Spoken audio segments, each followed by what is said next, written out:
আসসালামু আলাইকুম রহমতুল্লাহ। দেশে এবং প্রবাসে যারা আমার ভিডিও দেখছেন, দেখে আমাকে উৎসাহিত করছেন, সকলকে জানাই মোবারকবাদ।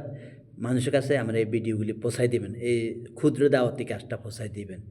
প্রিয় ভাইরা আমার, দয়া করে আল্লাহর রাস্তে আমাকে লোভী ভাববেন না। আমি লোভী না, আমি কোনো অর্থ লোভী নেই।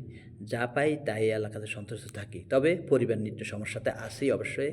আমি যে মসজিদে জব করি, এই মসজিদের বেতন কম, ঠিক আছে। আমি আবারও আপনাদেরকে বলতে চাই, আপনার এলাকায় যদি কোনো মসজিদ দেউলিয়া থাকে সহযোগিতা করবেন। আর আপনার এলাকার মসজিদে যদি কোনো অর্থে ভরপুর আছে, অর্থনীতি দিক খুব সচ্ছল, তাহলে আপনারা ওই মসজিদে একটু কম সহযোগিতা করবেন। যে মসজিদটা আপনার আশেপাশে দেউলিয়া, এই মসজিদের সহযোগিতা করবেন।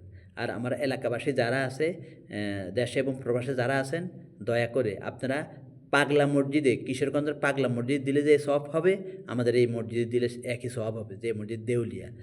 আর পাগলা মসজিদে কেন দিতেছেন? আসলে মসজিদকে দেন না, দিতেছেন পাগলাকে। এটা শেরকি হবে। আপনারা আলেমের কাছে জিজ্ঞাসা করে নেবেন।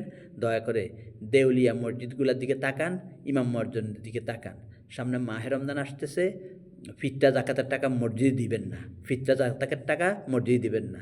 আপনার কষ্টার্জিত যে রুজি, আপনি যে কামাই করতেছেন, হালাল রুজি করতেছেন, রিক্সা চালাতেছেন, বা আপনি শিল্পপতি, আপনি ঠেলা গাড়ি চালান, আপনার ওই টাকা থেকে সামান্য কিছু আল্লাহ রাস্তায়, এই আল্লাহর ঘরে দান করবেন। আল্লাহর ঘরে দান করবেন, ফিতরা জাকাতের টাকা কেউ মসজিদে দিবেন না। আর বারবার বলছি আপনাদেরকে, ইমাম মসজিদের দিকে তাকান। আর কেউ যদি আমার সাথে যোগাযোগ করতে চান, তাহলে আমার মসজিদে সহযোগিতা করতে চান, বা মসজিদের অবস্থা খুবই খারাপ দেউলিয়া। মসজিদ কমিটি এত আফাদরা, বাংলাদেশ থেকে যখন এইসব কমিটিদেরকে না সরানো হবে, ততক্ষণ পর্যন্ত মসজিদ উন্নয়ন হবে না। বাংলাদেশের মসজিদ কমিটিরা আসতে হবে, হকের পথে আসতে হবে।